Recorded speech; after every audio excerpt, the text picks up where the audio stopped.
Thank you for listening to the Plain State Podcast, a production of the Department of English at the University of Nebraska-Lincoln.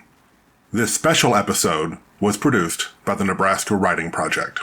You are listening to NWP Radio, a production of the National Writing Project. This podcast episode was produced by the Nebraska Writing Project and made possible with a grant from the National Writing Project National Parks Service Partnership, supporting place-based learning and collaboration between National Writing Project sites and our nation's national parks.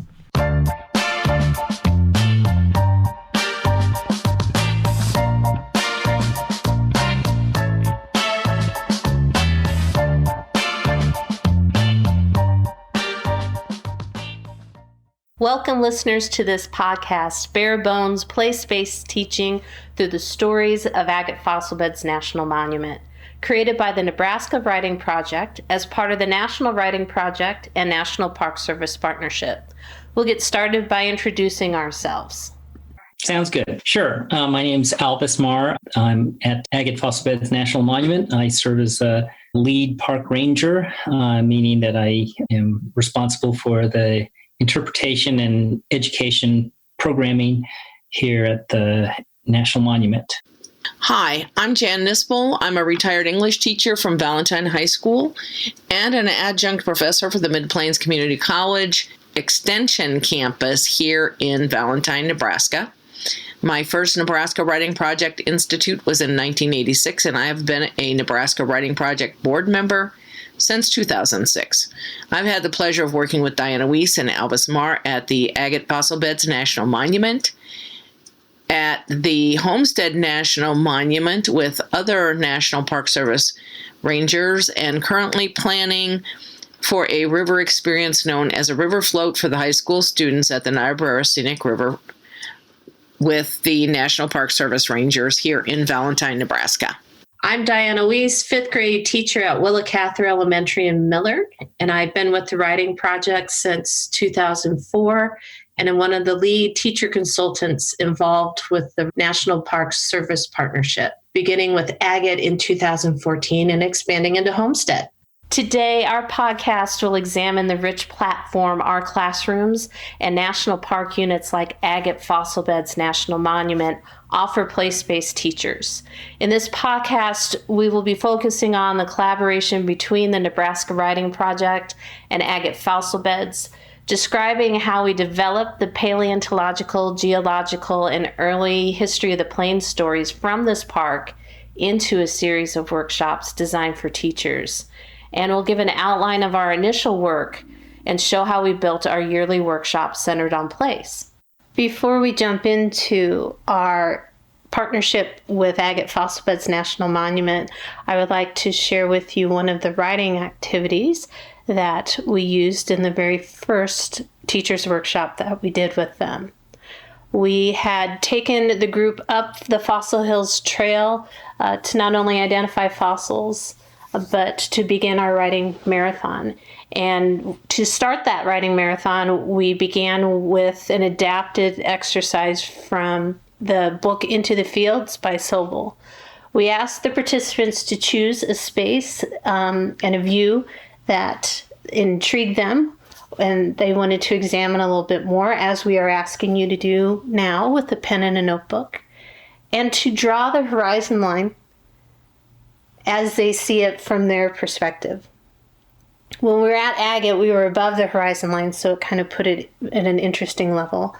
You can change your horizon line by sitting on the ground or whatnot, but go ahead and draw that horizon line. Once you have that filled in, begin placing in the detail above the horizon line. And when you're satisfied with that, you can begin to complete the detail below the horizon line. Coming all the way up to you, you might even want to get really specific with a plant or an object that is close to you. All the while that you're doing this, you can either fill in words that come to you either on the picture or in the margin or on the opposite page that just kind of pop up as you are drawing. Be sure to note elements like the wind, the temperature, animal sounds, anything that comes into sight. These images and words can act as your writing, but they can also act as a pre-write to a larger piece. Later in this podcast, Jan and I will share with you the poems we wrote to this exercise at the Agate workshop back in 2015. The genesis of this program had begun the fall before I had even started at Agate Fossil Beds in July 2014. Diana and one of the former park rangers here, Fred McBaugh, had discussed the opportunity to offer a teacher's writing workshop here at Agate Fossil Beds National Monument. As a former elementary and middle school classroom teacher myself, this concept certainly caught my attention and thought it was an easy project to invest in. We saw this program aligning with the call to action goal of connecting with and creating the next generation of park supporters and advocates. It was a way to connect new audiences with the national parks while showcasing Agate's stories through writing. For those of you who have not had the opportunity to visit Agate Fossil Beds yet, Agate is located in the panhandle of western Nebraska. It's on the opposite side of the state from Omaha and Lincoln.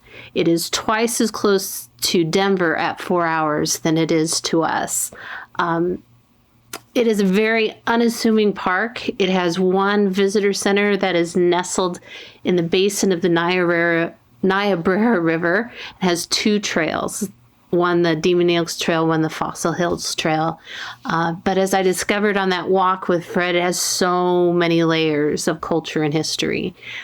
So it was really a no-brainer that the writing project link up with the Park Service to work with teachers and students in writing. The park superintendent at that time was James Hill, and Robert Brooke was the writing project director. When we spoke to each of them, they felt that way too.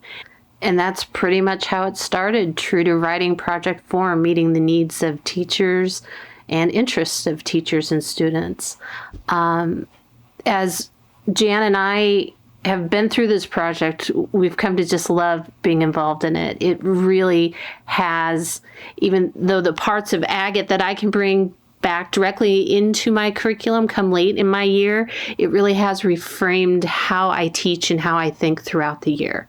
And I think that's an important part of being involved in these workshops. However many teachers have been out there in a workshop, you come back with a different perspective. And it's due to that different feel out at Agate. There's this presence, this sense of calm that you carry back, along with this origin tale of the beginning of the river from there and the beginning of the grasslands from there, or even the story of homesteading and pioneers. The place invites you to just rest and soak it all in. So I think for myself,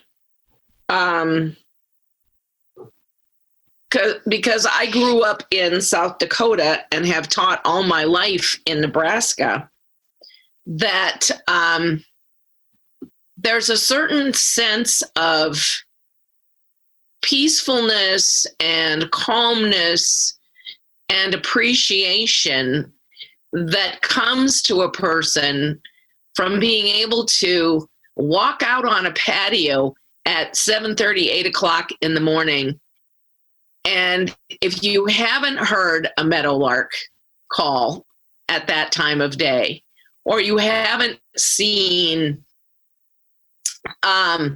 antelope or other native species wandering by as you're standing there enjoying your libations, coffee, or whatever it is you have, I don't think you really can get the feel of the place as well as you can when you're at Agate. There's just a contentment that comes over your soul when you're in this place. And Then when you move to the visitor center where we have our writing experiences and our historical experiences, our geological experiences, you're just overwhelmed by the fullness of information and experience that comes to you. But it's just like you're almost forced into a cognitive dissonance of what you knew versus what you've learned. And the problem becomes, how do I get to share everything that I have experienced with other people? And of course, you can't share everything. But by having our National Park Service Nebraska Writing Project teacher experiences, and hopefully in the future student experiences there, that we're able to share at least a modicum of all of the things that we have taken in as people experiencing this particular park. Can I go back a little bit to flesh out a little bit more about what you and Jan were talking about? In my experiences with visitors at this park and other parks, is anytime you immerse them into multimodality experiences, multi-day experiences, they really have a different perspective or a fuller perspective after the experience. So they do care more for these places. So it's not unusual that people from all over the world experience national parks in that way, whatever that national park is. And Alvis, we get the feel that Agate fossil beds is a different kind of landscape, but it also holds a different story. Can you kind of encapsulate the story and the history of Agate for us? I will try my best to do that in a few sound bites. Basically, this national park unit was established as a national park because of its fossils. The fossils here are not dinosaur fossils; they're ancient mammal fossils from about 19 to 23 million years ago. So, just to put that into context, dinosaurs went extinct 65 million years ago.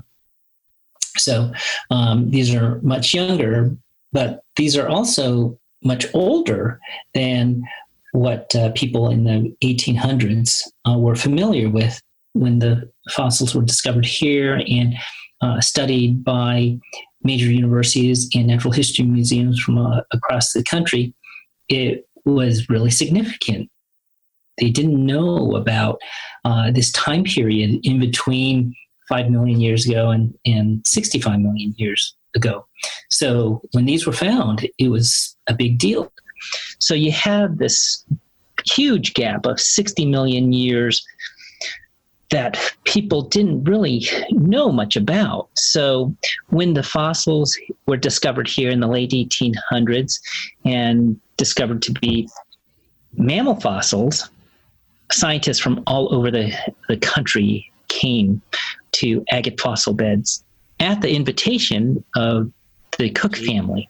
I mentioned the intersection between the natural resources and the cultural resources were really important here. James Cook and the Cook family, Kate, his wife, were central in the discovery of the first fossils here. They had friends who were paleontologists. They gladly came here and excavated and found these great treasures. But there's these hidden stories of the homesteading time period of further scientific investigation.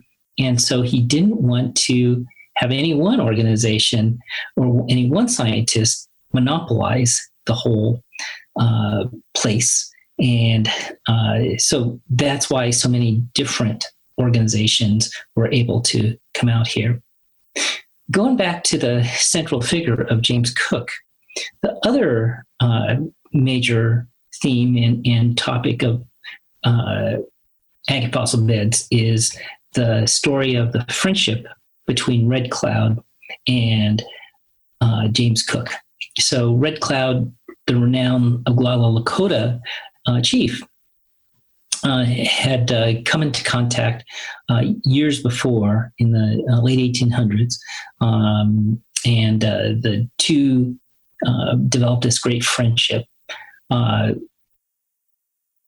Red Cloud came to the ranch, to James Cook's ranch, quite a few summers in a row in the late 1800s, early 1900s, and they were two old friends that told great stories and continue to tell great stories. But they also, Red Cloud also invited other Indian friends, and whether they were Lakota or Northern Cheyenne or Northern Arapaho, they came here.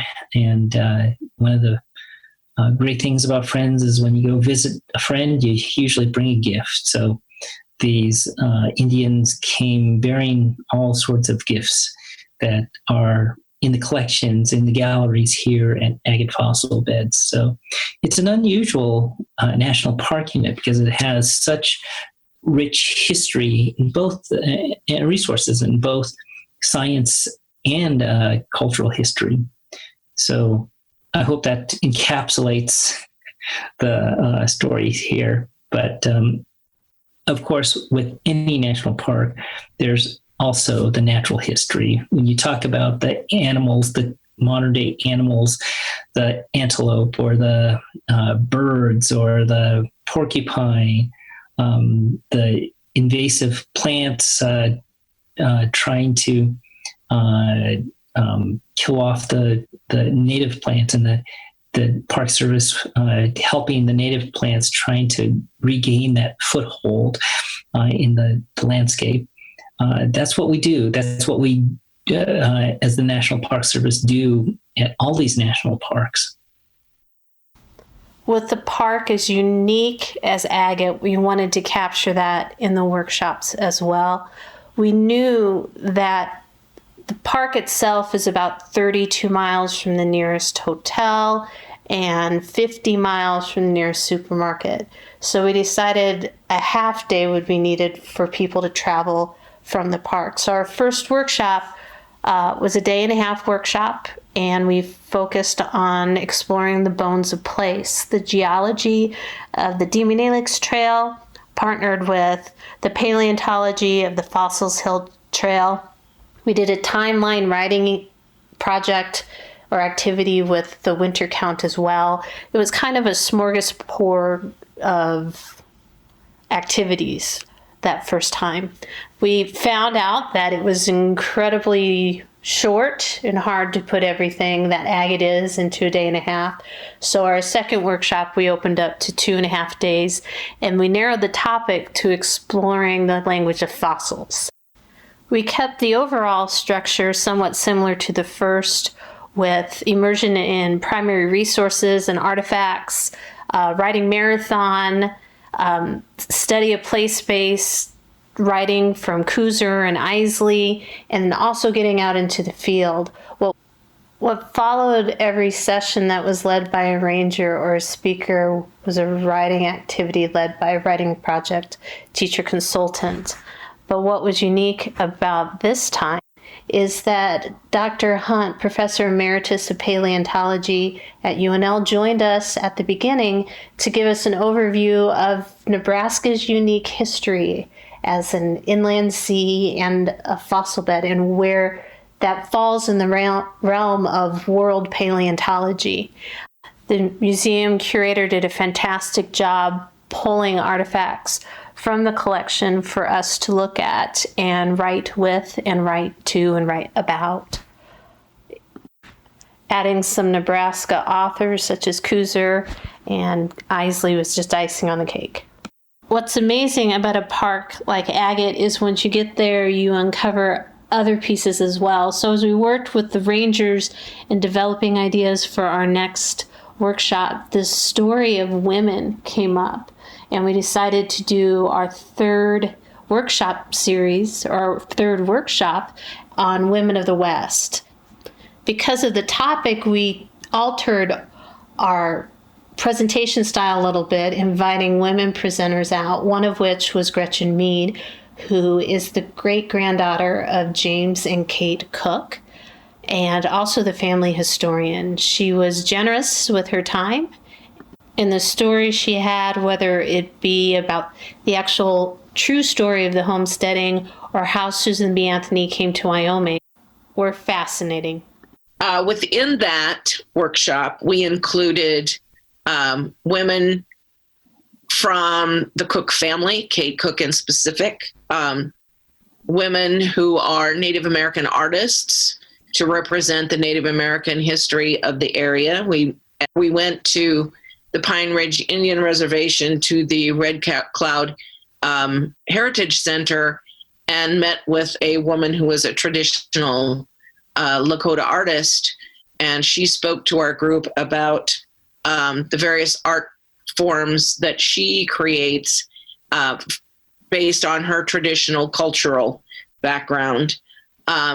We had a female paleontological preparator from the University of Nebraska speak to us about the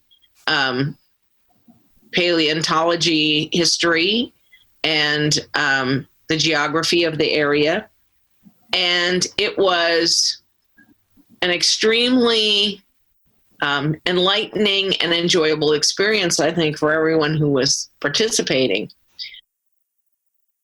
So this year, we wanted to reach more teachers. One of the factors contributing to the lack of local participation, especially from the teachers in the Sioux County, where Agate Fossil Beds National Monument is that many of the teachers are also ranchers, so they aren't able to attend summer workshops due to ranching obligations. To accommodate, this year we took one of the writing workshops to them. The Nebraska Educational Service Unit here in the Panhandle organizes an annual teacher professional development day on President's Holiday. They invite teachers from the 21 different school districts in the Panhandle. Between 1,000 and 2,000 teachers normally attend the concurrent sessions in the Scottsbluff-Gering area. We proposed a writing project style workshop, so the Educational Service Unit invited us to present two 2.5-hour sessions in which we would expose teachers to the writing project methodology and also provide some actual hands-on experiences that they could take back to the classroom using Agate Fossil Beds as source material and stimulus to writing. We had some great discussions. We integrated the paleontology, the natural sciences, and the cultural history aspects of the park with different writing activities and writing modalities that were also ready to be carried back into their classrooms. That was a great success. In fact, the workshop evaluations revealed that the teachers wished that they had more time to write, which is not a bad problem to have. These sessions served as an invitation to a teacher and student writing festival in the park that spring to experience writing embedded in the actual place. We also had arranged to bring the Nebraska State poet to Agate to participate in this special session. Unfortunately, we had to cancel that program due to COVID-19, but we look forward to doing it in the future years. Whichever workshop we were planning, we tried to target 3 main or central pieces. The first one was, of course, to immerse the teachers in the history, in the culture, in the place of the park. The second was to provide writing experiences that not only enhanced those stories of the park, but that were immediately reproducible within the classroom. And the third was to try to meet the teacher not only as an educator, but as a writer as well. To help reflect on these, we've invited some past participants from the workshops to share their experiences. Brenda Larabee teaches in Stewart, Nebraska. And to say she teaches English might minimize it a little bit. She teaches computers, one act, speech, drama, 10, 12 English. She kind of does it all. She attended the Women of the West workshop and is sharing two of her favorite immersive experiences from it, as well as how she brought it back within her classroom. One that really stood out for me was when we were visiting with the paleontologist Ellen Stapleton, and she was talking about how we were able to read the landscapes of the artifacts and things that were there at Agate. And we walked around the day that we were with her and studied, talked, touched things at the park that she was describing. And that study of paleontology never really crossed my mind, because as an English teacher, I just pretty much am stuck in that thought about literature and writing, but not actually historical or paleontology didn't actually cross my mind. But after listening to her and the passion that she had for studying the landscape and the fossils, using that phrase, reading the landscape, is what made me wonder what other kinds of things I might be leaving out of my reading curriculum, because it wasn't just words that we needed to be reading. It was also other types of material. I wrote a lesson that incorporated reading within the parameters of paleontology and asked the students to write so that they could share that experience of reading the landscape. And the lesson starts with really small nuggets where you look at a picture or you look at rocks. Ideally, you want to be outside doing it so that they actually can pick up and touch items and really observe them, much like we did at Agate, where we were able to see the items close up, and then write about that item. And sometimes when we think about writing about those kinds of things, we write more about like observations. But if encouraged a little bit, we can actually create a historical piece. Like we did at Agate, we imagined what it would have been like when the flooding happened and the animals' fossils then lay in the riverbed. The students can be encouraged to pull those imaginary things back into their writing. They can really write great historical fiction pieces that they can play on what they see and observe, but also add their own details. My first memory of that is we were so eager to see inside this house that Gretchen had told us about because of the historical importance of this house where the Native Americans had trusted their artifacts to the Cook family, and they had been celebrating.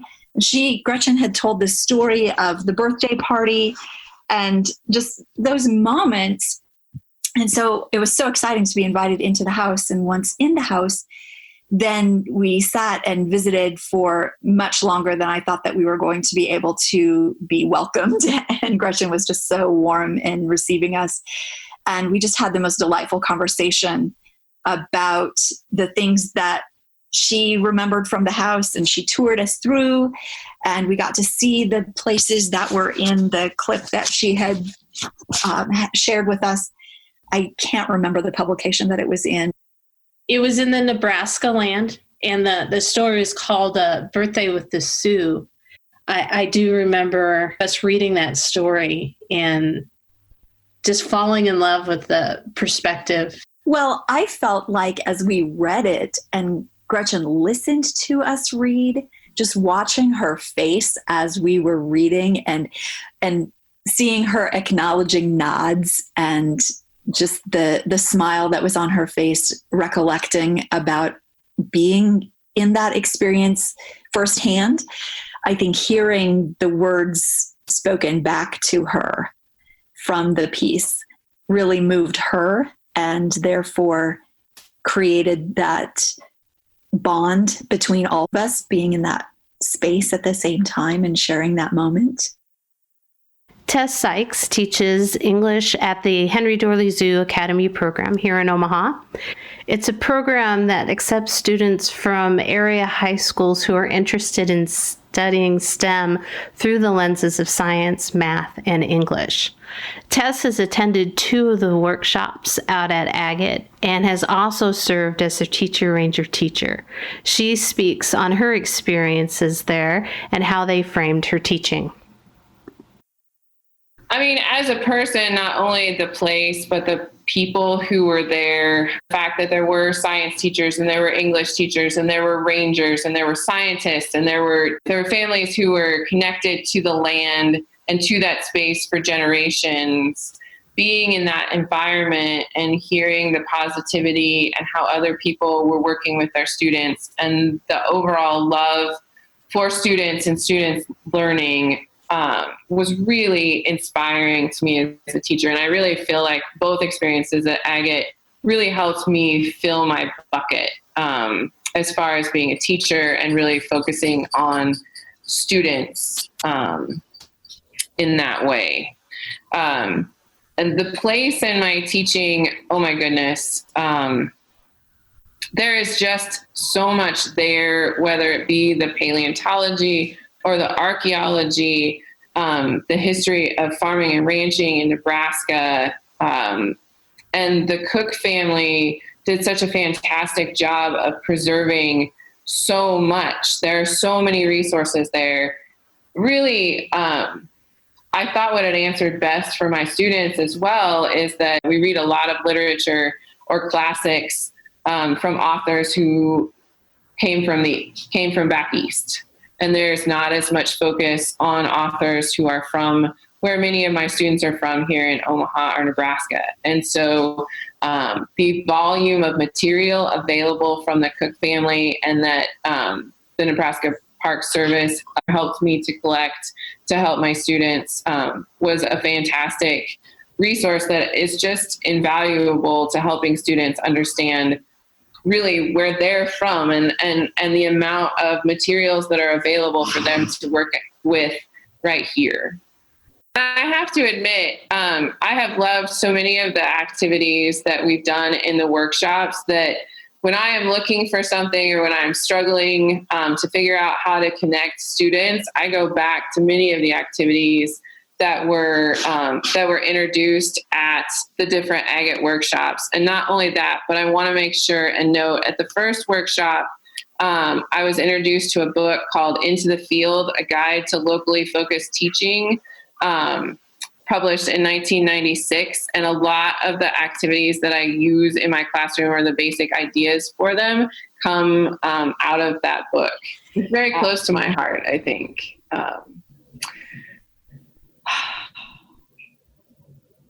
I don't know. I think it's, you get so much more out of it than the miles you put into it to get there. I think it's an experience that everyone should have. And I think that they are so willing to help you get the tools that you need to be able to connect your students to the whole spectrum of their place, which, I mean, if Omaha is one side, Agate is kind of the other side of the spectrum, and to know that there's everything in between, to pick them up and try to show them someplace completely different yet home is a fantastic opportunity. And the people are so willing to help you do that in any way that they can, that I can't say enough of it. When we talk about meeting the teacher as an educator, it's a bit obvious, but when we talk about meeting an educator as a writer, it's a little bit more nuanced. It really allows people to cut to the essence of place and kind of own that as their own experience. Read-arounds were always incredible and community building, and we didn't want people to leave thinking they didn't have access to that. So we built anthologies, digital anthologies at the end of every workshop containing photos and pieces of the participants' writing so that they could look back as time that they spent not only for their students but for themselves. Since the purpose is really for the teachers to experience the place as a writer, then carry it back, I thought it would be appropriate that we would share some of our writing. Yes, this poem that I'm going to read for you is called Reading the Rest. And it was inspired by the geological and paleontological experience of finding a fossil and thinking about how that fossilization and finding a fossil is indicative of a bigger life experience. And this is called, again, Reading the Rest. Living separate and unread lives, the breadth of what we don't know is infinite and infinitesimal. The geological formations of a popcorn kernel, the cause of wrinkles around the eyes, the biological process of infection, rejection, cure, thought to be understood, far more vast than my mind can comprehend. Layers of soil so definite that a geologist can locate its origins and content, while I see dirt and wild yucca, sunflower, and thistle. We, like the soil, the sum of our geomorphology, DNA, nature versus nurture, love's lost, love gained, the layers of our lives. Thank you, Jan. Hearing you say that, writing, as we know, really helps cut everything down to the important essence. And maybe that's part of the beauty. We allow people to cut to the essence of place when they write, and sharing that. So in equal embarrassment, I will share one of my pieces. This was, we were up on the hill, and there were these in Nebraska, very wispy, striated clouds that kind of stretched, and they matched the striations of the rock. So hence it's called striations. But it goes like this. Striation after striations of clouds stretch across the agate horizon, wrapping themselves into the bone bed.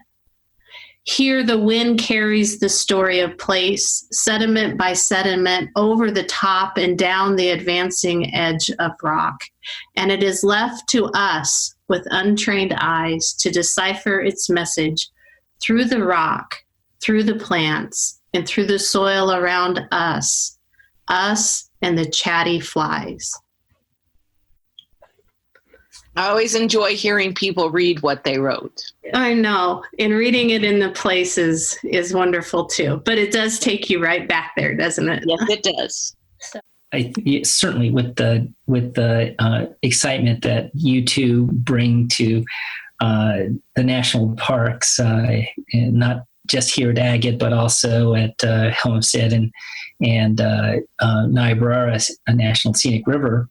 I think it really is taken off, and it really has shown not only the Park Service, but shown the different writing project folks at even the national level. It sounds like that there's a lot of potential, that people are hungry for these in-depth opportunities, whether it's for professional interest or for that personal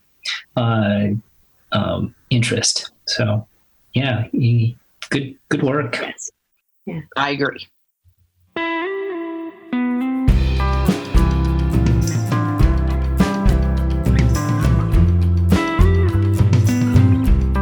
Plain State is produced by Robert Lipscomb.